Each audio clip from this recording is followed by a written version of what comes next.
here we are. We're in Saigon. And of course, every day has to start off with coffee. Coffee is big all over Vietnam. We had some incredible egg coffee and coconut coffee throughout our trip. We also had lychee coffee. Yeah, it was a lychee juice with like a little splash of coffee that was amazing in the morning. Really good, yeah. So Saigon was quite warm, 37 every day. Humidity in the 80s, so it felt like 47. So a lot of times you're just going out at night. Didn't really cool down much at night either. Well, I mean, you're out of the sunlight though, Yeah. so it felt better. But definitely the night is when people go out to eat. Here we are going out for broken rice, one of my favorite dishes. This one was nice because you got to pick and choose what you had on your plate. I went for an assortment and then the stuffed tofu to go with it. And then in behind the restaurant, you know, you see this all over, but they've got these little alleys. And it's just the layout of the city is just, I can't imagine, I wouldn't imagine being able to remember where everything was.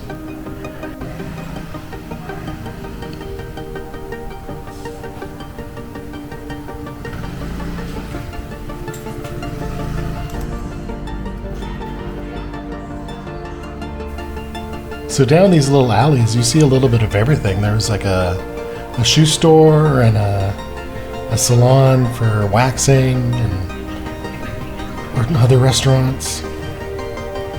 Kids playing. Whole little city in itself, I guess.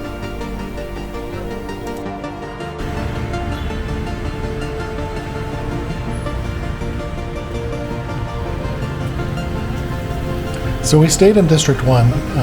It was nice because everything was really close to what we wanted to see. Like Stark Tower right there. But we did go down to what was a promenade that led down to the river. A lot of people would just come out in the evenings to walk or just people watch. People would be there to dressed up as things to get your picture taken with. I kind of like down by the river better. This is definitely a place for people to do TikToks and Instagram. There's a lot of boyfriends taking pictures of girlfriends over and over to get just the right picture. And it was a little cooler because, you know, there's a nice cool breeze. Just off the water, yeah. And there's a lot of coffee shops along there. You can just sit, have coffee in the evening. It gets really busy there. And then the next day we went to one of the markets. This one's 5 floors. Down in the basement is mainly the dried fruits and candies, which we picked up to bring home.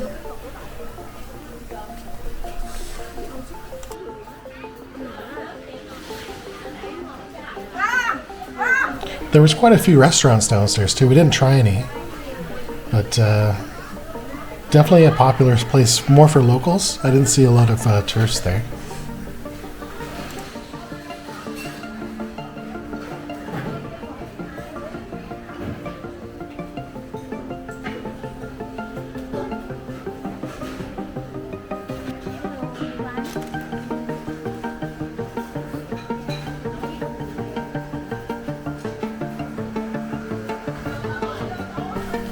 And you go from the dried fruits into jewelry. So there's a little bit of everything there.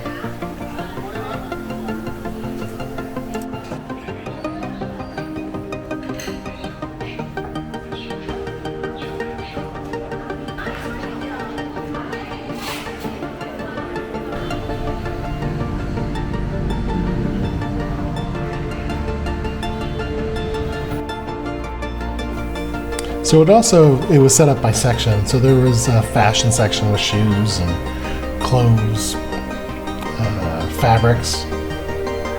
The aisles are quite narrow. It just looked like all the vendors were kind of selling the same things. So you go from vendor to vendor.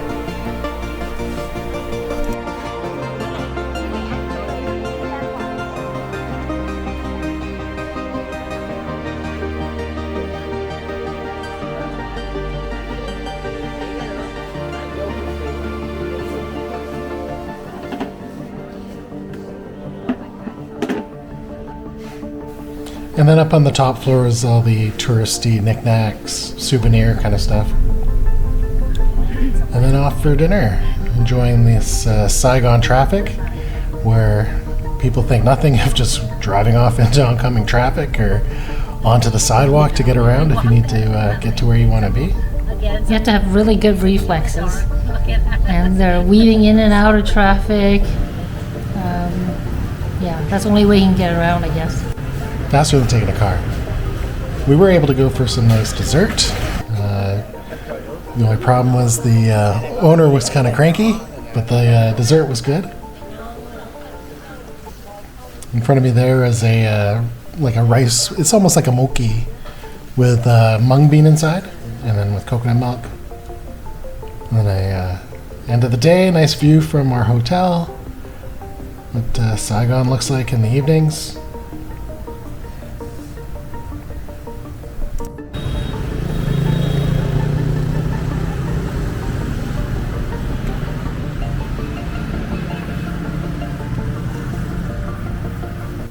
So this is the next day. We decided to go to the Ben Thanh market.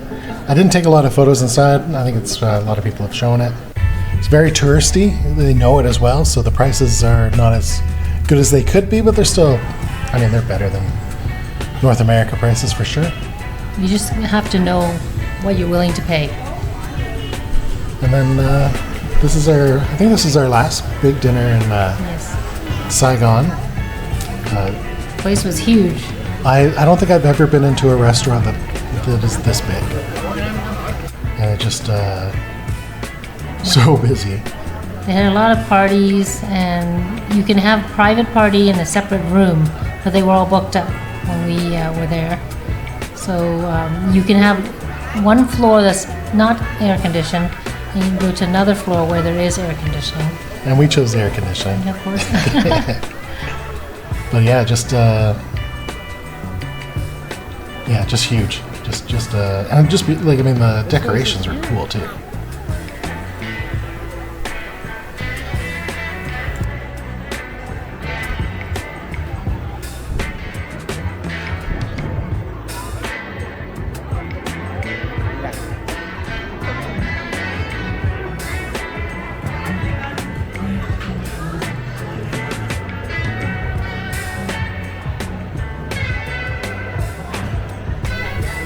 The food here was really good. A little more pricey. Yes. So we had tofu and morning glory.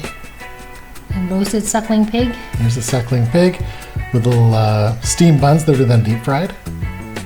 We've got frog's legs, and yes, it does taste like chicken. Clams. Clams with Vietnamese sauce. And then on our way home. Now, To traffic again. your cousin was nice enough to take me on his motorbike, his scooter.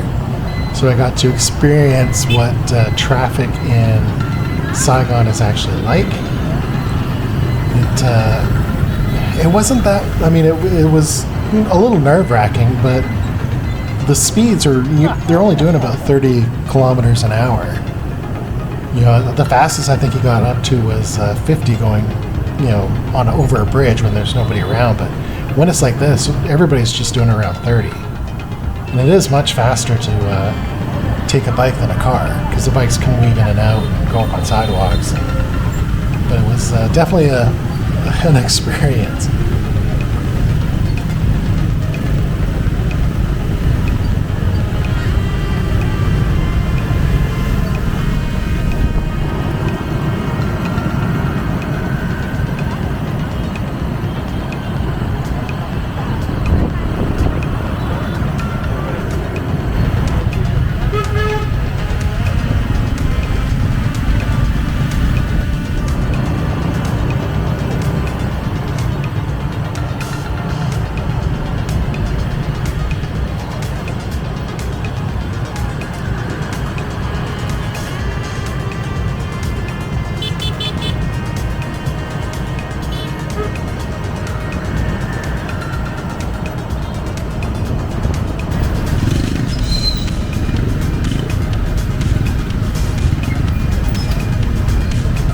we are. If you look on the right, people are driving up over the sidewalk to try and get around. It's kind of a free-for-all, but it works.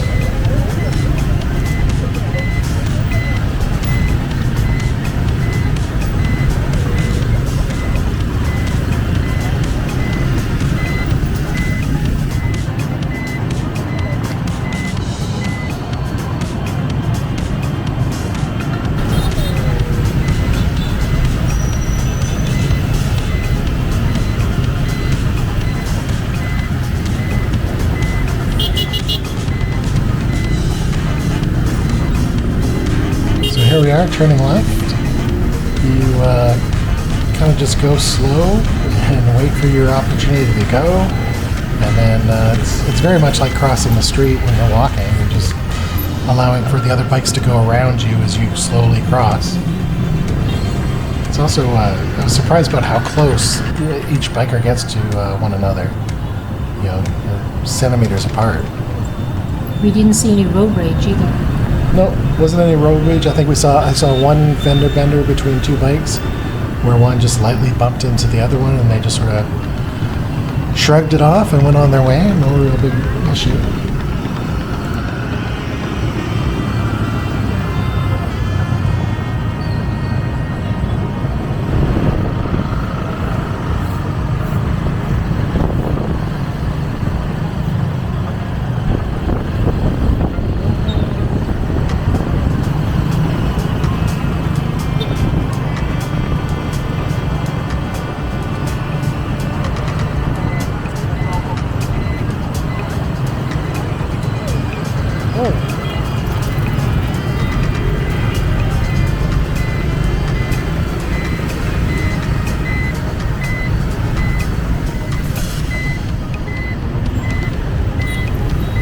Another thing to mention is when you get Google directions for where to go, it gives you the option of by car or by motorbike.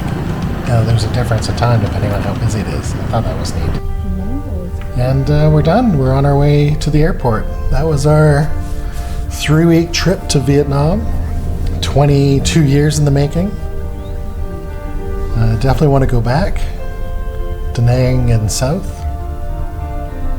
Thought Saigon was a little bit more. I think we saw more of Saigon than we did of Hanoi. Yes. Hanoi, I think we mainly stayed in the old quarter, but we got to see more of Saigon. Saigon, we were there more for the food, and it's the palate that we are used to. Yeah, and I think by the time I was so tired, I didn't film as much as I'd like to in Saigon, but definitely we'll film more next time we go.